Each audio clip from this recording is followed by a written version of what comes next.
बिस्मिल्लाहिर्रहमानिर्रहीम। अस्सलामुअलैकुम dear students, I am professor Waqar Ali.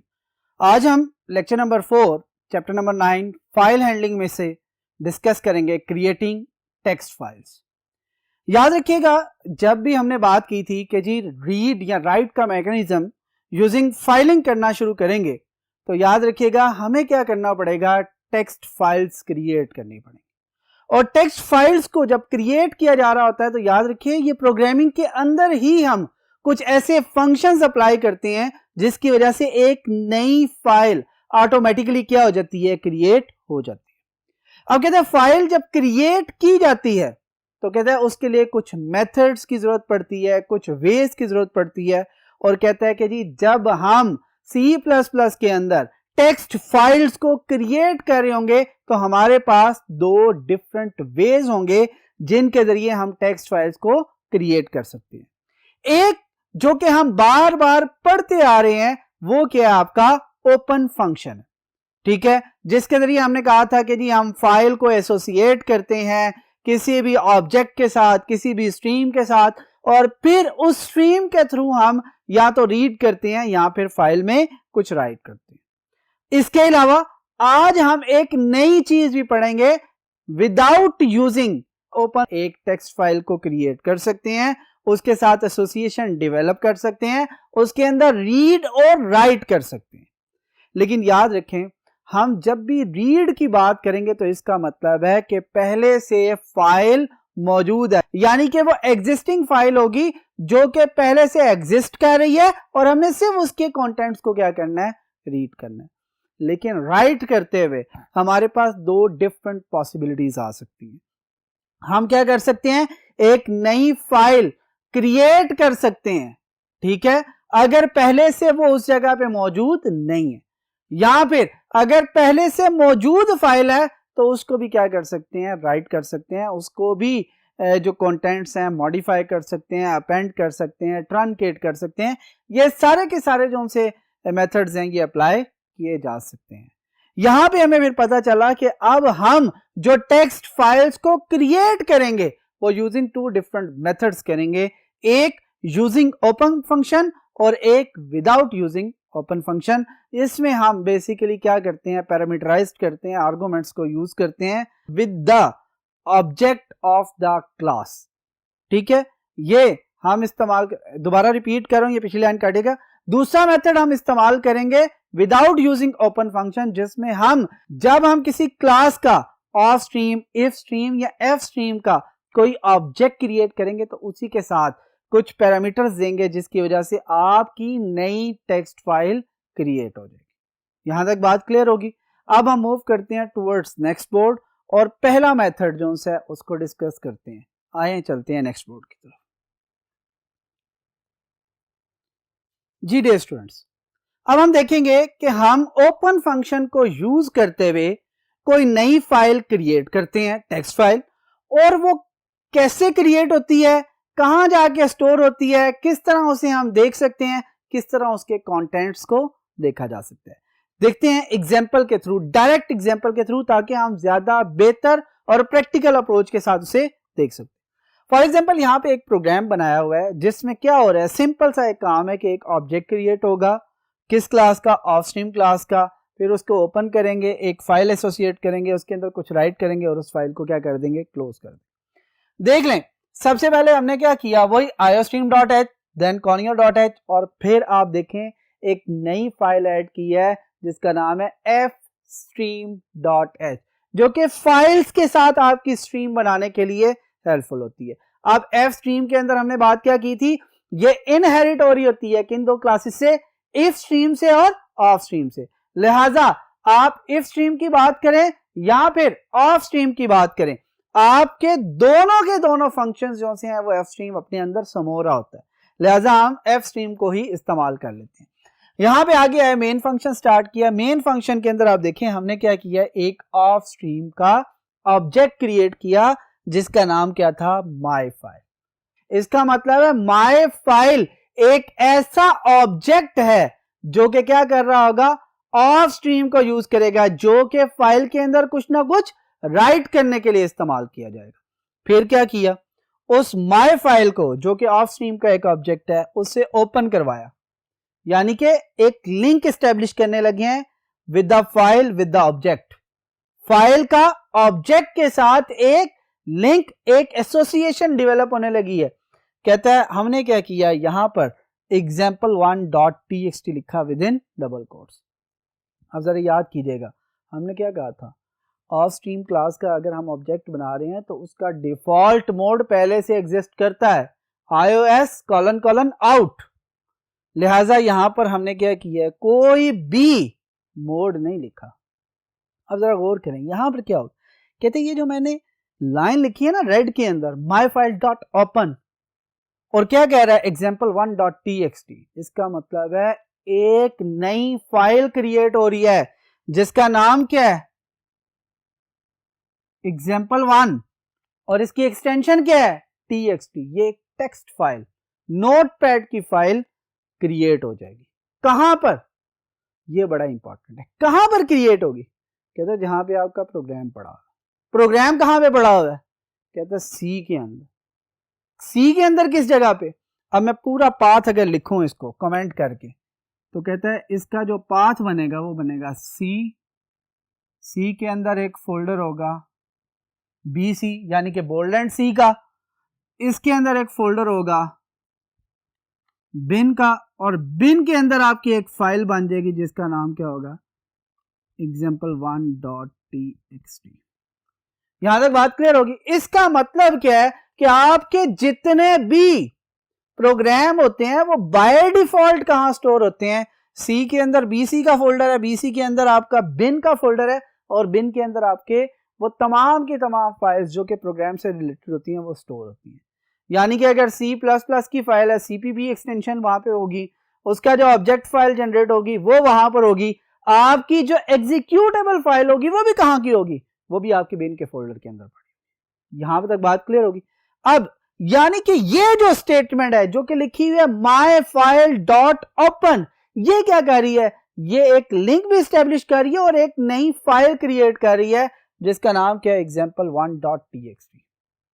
अगर ये प्रोग्राम सेकंड टाइम रन कर रहा होता फिर क्या होता, कहता है जो पुरानी फाइल थी उसके कंटेंट्स को क्या कर देता है, ये रिमूव करके नए जो उनसे कंटेंट्स है वो राइट कर देता है। यानी कि काम वही होना था कि एक नई फाइल की तरह ये रिएक्ट कर रहा होता है, एक नई फाइल ही क्रिएट कर रहा होता है। और किस जगह पे, अगेन वही सी के अंदर BC यानी कि बोल्ड एंड सी का फोल्डर होगा, उसके अंदर आपका बिन का फोल्डर होगा, बहुत से और भी फोल्डर एग्जिस्ट कर रहे होंगे, और बिन को जब ओपन करेंगे तो वहां पर आपको एक नई फाइल क्रिएट होकर मिलेगी जिसका नाम क्या हो गया example1.txt। ये नोटपैड की फाइल हो। कहते हैं उसके बाद मैंने क्या किया, प्रोग्राम के अंदर मैं कह रहा हूं माई फाइल, ये कौन से ऑपरेटर है, इंसर्शन ऑपरेटर, इंसर्ट करवाते हैं। क्या इंसर्ट करवा रही है, एक स्ट्रिंग। क्या स्ट्रिंग है, this is a file, this is a file. ये जो स्ट्रिंग है ये कहां पर राइट की जाएगी, कहता है इंसर्ट करवाएं कहां पे, माई फाइल। माई फाइल किसके साथ लिंक हुई है, example1.txt। इसका मतलब है इनडायरेक्टली ये जो मैं राइट कर रहा हूं दिस इज अ फाइल, ये कहां जाके राइट होगा, example1.txt फाइल के अंदर। यहां तक बात क्लियर होगी। अब इसके बाद कहता है जब मैंने अपना राइटिंग का मैकेनिज्म कंप्लीट कर लिया, राइटिंग का मेथड कंप्लीट कर लिया, तो फिर क्या होगा, फिर मैं उस फाइल को क्लोज कर दूंगा। किस फाइल को, यही example1.txt जिसके साथ स्ट्रीम कौन सी बनाई थी, माई फाइल की। माई फाइल डॉट क्लोज, इसका मतलब है जो लिंक एक स्टैब्लिश हुआ था, ऑब्जेक्ट है माई फाइल का जो कि ऑफ स्ट्रीम का है, जो कि राइटिंग के लिए इस्तेमाल किया जा रहा था, वो लिंक अब क्या हो जाना चाहिए, खत्म हो जाना चाहिए। और उसके बाद गेट CSV आपको एक ब्लैंक स्क्रीन अपीयर होगी जिसके ऊपर कर्सर ब्लिंक करता हुआ नजर आ रहा हो। अब क्या है, कहते हैं मैं कैसे देखूं कि ये फाइल क्रिएट हुई है और कैसे देखूं कि इसके अंदर कुछ है।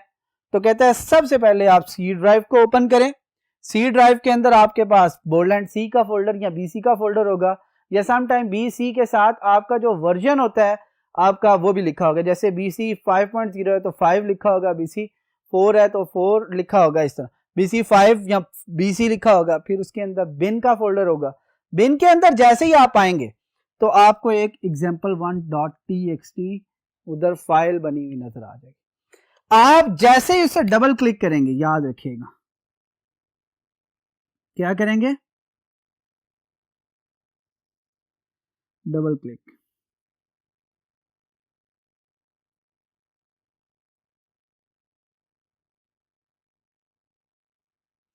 और यहाँ पे लिखा होगा example1.txt और इसके कंटेंट्स क्या लिखे होंगे, लिखा होगा यहाँ पर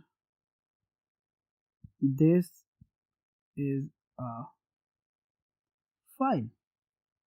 जैसे ही आप ओपन करेंगे, मैंने क्या कहा है, कहां से ओपन होगी, सी के अंदर जाएं, बोल्ड एंड सी का एक फोल्डर है, बोल्ड एंड सी के अंदर बिन का फोल्डर, बिन के अंदर जैसे ही जाएंगे आपको example1.txt मिल जाएगी।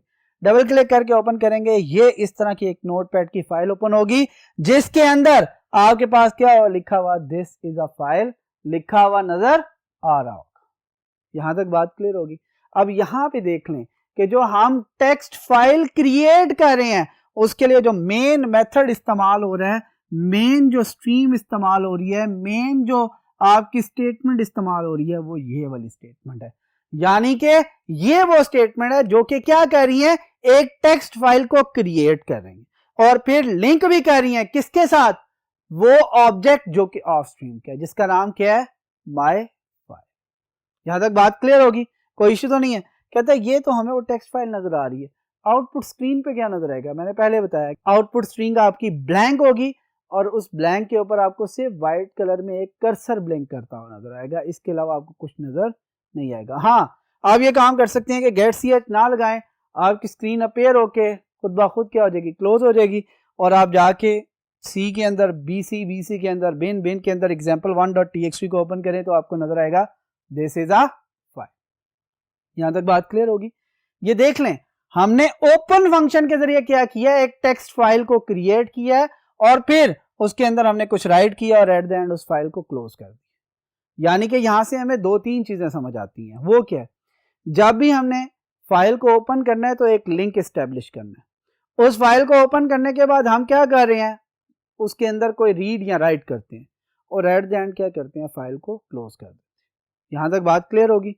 और याद रखें, जो ओपन करना है वो with the help of some classes object होते हैं। अब वो क्लास कौन कौन सी है, वो आपकी ऑफ स्ट्रीम है, वो आपकी इफ स्ट्रीम है या आपकी एफ स्ट्रीम है। यहां तक बात क्लियर होगी।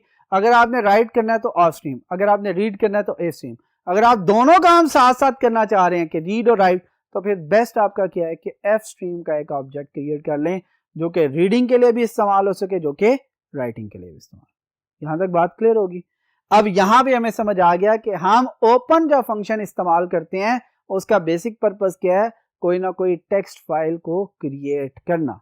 क्योंकि यहां पर हमने ऑफ स्ट्रीम का ऑब्जेक्ट बनाया था, लिहाजा हमें यहां पर किसी किस्म का मोड लिखने की जरूरत नहीं थी, क्योंकि आपका कंपाइलर जानता है कि इसके लिए जो बाय डिफॉल्ट मोड है iOS : out है, लिहाजा हमें मोड मेंशन करने की जरूरत नहीं पड़ी। बात क्लियर होगी यहां तक।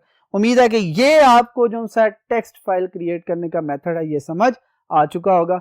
अब हम मूव करते हैं टुवर्ड्स नेक्स्ट बोर्ड और देखते हैं कि सेकंड मेथड क्या है। जी डियर स्टूडेंट्स, अब हम थर्ड बोर्ड पे आ चुके हैं और अब हमने जो डिस्कशन करनी है वो क्या है, टेक्स्ट फाइल को ही क्रिएट करना है लेकिन विदाउट यूजिंग ओपन फंक्शन। इसका मतलब है कि हम एसोसिएशन जो सी है फाइल के दरमियान और ऑब्जेक्ट के दरमियान विदाउट यूजिंग ओपन फंक्शन भी क्रिएट कर सकते हैं। बात क्लियर हो रही है। और एक नई चीज भी सीखेंगे यहां पर कि अगर आप चाहते हैं कि जो आपकी फाइल है वो उसी फोल्डर में ना बने जो कि हम पहले बता चुके हैं कि बाय डिफॉल्ट फोल्डर आपका बिन है, तो फिर क्या करना पड़ेगा, फिर हमें कंप्लीट एक पाथ देना पड़ेगा कि किस जगह पे जाके वो आपकी फाइल स्टोर हो। बात क्लियर, चलते हैं जी। कहता है कि यहां पर देखें उसने क्या है, विदाउट ओपन फंक्शन। अगेन पहले वही iostream.h, क्योंकि हमने कोई ना कोई इनपुट आउटपुट का मेथड जो है वो इस्तेमाल करना होगा। फिर हम बात करेंगे किस चीज की, आपकी conio.h, जो कि हमारे कोई ना कोई console input output based function होंगे उनके इस्तेमाल के लिए यूज किया जा रहा होगा। फिर आप देख लें अगेन fstream.h फाइल स्ट्रीम के लिए यूज किया जा रहा है, यानी कि हम इनपुट फाइल स्ट्रीम भी इस्तेमाल कर सकते हैं और आउटपुट फाइल स्ट्रीम भी इस्तेमाल कर सकते हैं। मेन फंक्शन के अंदर आप जरा गौर कीजिएगा, मैंने यहां पर ऑफ स्ट्रीम का एक ऑब्जेक्ट क्रिएट किया है और ऑब्जेक्ट के साथ डायरेक्ट देखें उसे एक पैरामीटराइज्ड बना दिया है। उसे क्या कर दिया? पैरामीटराइज्ड बना दिया। पैरामीटर का मतलब है कि इसके साथ ही आपकी राउंड ब्रैकेट लगाकर आर्गुमेंट्स दे दिए। कहता है एग्जैक्टली याद रखिएगा ये उसी तरह ही काम करेगा जिस तरह की ओपन फंक्शन काम करता है, लेकिन यहां पर हमने वो नहीं लिखा कि माई फाइल डॉट ओपन, मैंने सिंपल माई फाइल लिखा है और उसके बाद क्या किया है, माई फाइल लिखने के बाद राउंड ब्रैकेट के अंदर मैंने एक फाइल का नेम लिखा है with the help of path, यानी कि पाथ भी साथ मेंशन कर दिया है। यानी कि मैंने लिखा है c:\example1.txt। अब क्या होगा, सी की जो रूट डायरेक्टरी है उसके ऊपर आपका क्या होगा, वो सारा का सारा जो सा आपका डाटा है वो सारी की सारी फाइल आपकी सी ड्राइव के ऊपर बेसिक पड़ी होगी। इसके अंदर कोई सब फोल्डर या डायरेक्टरी आपकी नहीं बनेगी। बात क्लियर होगी? अब कहते हैं यहां पर मैंने क्या किया, ऑफ स्ट्रीम फाइल का एक ऑब्जेक्ट बनाया माई फाइल, उसे पाथ दे दिया कि जी सी के अंदर जाएं और एक फाइल क्रिएट करें example1.txt। ठीक हो गया। अब क्या किया आगे, जब ये ऑब्जेक्ट क्रिएट हो गया उसके साथ साथ एक टेक्स्ट फाइल क्रिएट होगी, तो फिर क्या किया, माई फाइल वही जो सा मैंने ऑब्जेक्ट क्रिएट किया उसको मैं इंसर्ट करवा रहा हूं। क्या इंसर्ट करवाया, कहता है दिस इज अनदर फाइल। मैंने कंटेंट थोड़ी सी चेंज की है, पिछले प्रोग्राम में लिखा था दिस इज अ फाइल, अब मैंने क्या लिखा है, दिस इज अनदर फाइल, ये एक और फाइल है। क्यों? क्योंकि ये प्रोग्राम डिफरेंट है, लिहाजा इसकी फाइल भी क्या है, डिफरेंट है, क्योंकि इसके कंटेंट्स दूसरे से क्या हो रहे हैं, चेंज हो रहे हैं। फिर क्या किया at the end, my file dot close, get C H नहीं लिखा। क्यों नहीं लिखा, वहां पर पिछले प्रोग्राम के अंदर आपको स्क्रीन नजर आती रहेगी, ब्लिंक करती रहेगी, यहां पर आपको ब्लिंक करवाने की जरूरत नहीं है। कि जब राइट हो जाए तो क्या होना चाहिए, आपकी ऑटोमेटिकली स्क्रीन डिसअपेयर हो जाए, और उसके बाद आप सिंपल सोल्यूशन क्या करेंगे कि आप आराम से जाकर सी के अंदर एक फाइल है जिसका नाम है example1.txt, वो ओपन कर सकते हैं। लेकिन याद रखें जब आप पाथ दे रहे होते हैं तो आपका जो प्रोग्राम होता है, जो आपका ऑब्जेक्ट कोड होता है, जो उसका वो बाय डिफॉल्ट अगर लोकेशन पे स्टोर है तो आपके प्रोग्राम की फाइल और आपकी जो सी टेक्स्ट फाइल्स हैं ये सेम प्लेस पर अब नहीं होगी। अब क्या हुआ, माई फाइल एक जो सी आपकी बनी है वो किसके साथ एसोसिएट हो रही है, example1.txt, लेकिन example1.txt कहां पे पड़ी हुई है, सी में।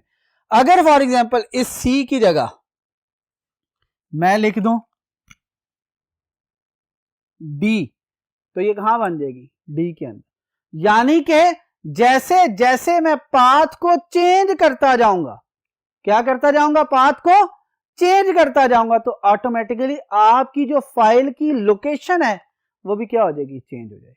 मैं फाइल का नेम चेंज कर दूं, एक नई फाइल क्रिएट हो जाएगी। मैं जैसे जैसे नेम फॉर एग्जांपल example1 की जगह example2.txt कर दूं तो एक नई फाइल क्रिएट हो जाएगी example2.txt। example3.txt कर दूं example3.txt, लेकिन जो पहले क्रिएट की गई थी 1 और 2 वो भी उस जगह पे पहले से मौजूद होंगी। हाँ, उसके अंदर जब कंटेंट्स आएंगे तो वो क्या होंगे, सेम। अब कहता है इस फाइल को कैसे देखा जा सकता है, जब ये प्रोग्राम पूरा का पूरा कंपाइल करके एग्जीक्यूट करेंगे तो क्या होगा, आपकी स्क्रीन एक दफा ब्लिंक होगी, क्लोज हो जाएगी। ठीक हो गया। जैसे स्क्रीन क्लोज हुई है तो अब आपने क्या करना है, अब आप जाएंगे किस ड्राइव के अंदर, डी ड्राइव के अंदर। डी के अंदर आपकी एक फाइल पड़ी हुई है जिसका नाम क्या है, example1.txt। ये आपकी वो फाइल है जिसके अंदर आपके कंटेंट राइट। कहता है जैसे ही आप इसे ओपन करेंगे, ओपन करने का मतलब है डबल क्लिक किया, एक फाइल ओपन होगी एग्जैक्टली उसी तरह जैसे कि पहले एक फाइल थी। ऊपर आपको पता है टाइटल बार होती है जिसके राइट साइड पे आपके कंट्रोल बटन्स होते हैं जो कि आपके मिनिमाइज, रीस्टोर और क्लोजिंग के लिए होता है, और लेफ्ट साइड पे आपका फाइल का नाम लिखा होता है। और कहता है इसके अंदर जो कंटेंट आपको लिखे हुए नजर आ रहे हैं सामने वो क्या होंगे, दिस इज अनदर फाइल। बात क्लियर होगी, दिस इज अनदर फाइल। और कहता है आप इसे क्लोज करें, दोबारा ओपन करें, जब तक प्रोग्राम के अंदर कोई चेंज करके दोबारा नहीं करेंगे ये फाइल आपको एज इट इज इसी जगह पे मिलेगी और इसमें किसी किस्म की कोई चेंज नहीं आएगी। कोई मसला तो नहीं है यहाँ तक। अब दोबारा एक दफ़ा इस प्रोग्राम को देखने हैं कि यहाँ पर क्या किया जा रहा है। आपका iostream.h, corner.h और fstream.h को इंक्लूड करवाया जा रहा है और फिर उसके बाद मेन के अंदर हमने एक ऑब्जेक्ट क्रिएट किया माई फाइल, उसके साथ ही उसका पाथ और फाइल नेम दे दिया है और वो कौन सा ऑब्जेक्ट है ऑफ स्ट्रीम क्लास का, यानी कि ये आउटपुट स्ट्रीम को देखेगा, राइट करने के लिए हम यूज करें। फिर हम क्या करेंगे, माई फाइल के अंदर इंसर्शन ऑपरेटर को यूज करते हुए एक स्ट्रिंग दे दी है। ये स्ट्रिंग बेसिकली क्या होगी, उस फाइल में जाके राइट हो जाएगी और फिर उसके बाद उस फाइल के साथ जो लिंक है उस फाइल को क्लोज करवा दिया जाएगा, यानी कि डिसएसोसिएट करवा दिया जाएगा। और कहता है जैसे ही डिसएसोसिएट होगा वो फाइल, अब उसके साथ कोई भी ऑपरेशन परफॉर्म नहीं करवाया जा सकता। यहाँ तक बात क्लियर। और कहता है जब प्रोग्राम की टर्मिनेशन ख़त्म हो जाएगी तो आप क्या करते हैं, डी में जाके example1.txt को जैसे ही ओपन करेंगे तो आपको एक फाइल इस तरह ओपन होकर नजर आएगी जिसके अंदर लिखा हुआ नजर आएगा दिस इज अनदर फाइल, यानी कि यहाँ पर जो डबल कोट्स के अंदर आपको कुछ लिखा हुआ है इसको चेंज करेंगे तो इस फाइल के अंदर भी जो कंटेंट्स हैं वो चेंज हो जाएंगे। बट मेक श्योर कि उससे पहले फाइल को क्लोज करना आपका लाजिम है, अदरवाइज आप कहेंगे कि जी ये तो ओपन थी। तो याद रखें ओपन अगर होगी तो फाइल के अंदर आपको कोई चेंज रिफ्लेक्ट नहीं होगी, उस चेंज की रिफ्लेक्शन के लिए आपको क्लोज करके दोबारा ओपन करेंगे तो वो आपको लेटेस्ट कौन सा मटेरियल है वो आपको दिखा दे। यहाँ तक बात क्लियर होगी।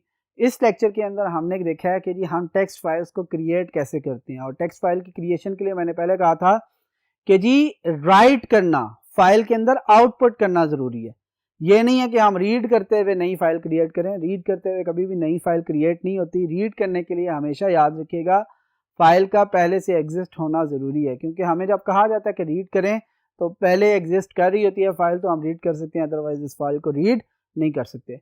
अब फाइल क्रिएट करने के लिए दो मेथड्स हमने देखे हैं। एक हमने कहा है कि जी ओपन फंक्शन के जरिए हम फाइल को जो उनसे क्रिएट करवा सकते हैं टेक्स्ट फाइल को, और दूसरा जो उनसे हमारे पास वो क्या है, नॉन ओपन फंक्शन, यानी कि हम डायरेक्ट पैरामीटर्स को यूज करते हुए, डायरेक्ट जोन से आर्गुमेंट्स को यूज करते हुए, विदाउट और यूजिंग ओपन फंक्शन हम जोन से क्या कर सकते हैं, एक नई टेक्स्ट फाइल क्रिएट कर सकते हैं। और वो तभी हो सकता है जब हम ऑब्जेक्ट के साथ ही उसके पैरामीटर्स यानी कि फाइल का name with their path complete दें, तो एक नई फाइल क्रिएट होगी उसी लोकेशन पे जो कि पाथ आपका दिया जा रहा हो। यहाँ तक बात क्लियर होगी। उम्मीद है कि ये लेक्चर आपको समझ आया होगा। इंशाल्लाह नेक्स्ट लेक्चर में फिर आपसे मुलाकात होगी। Thank you. अल्लाह।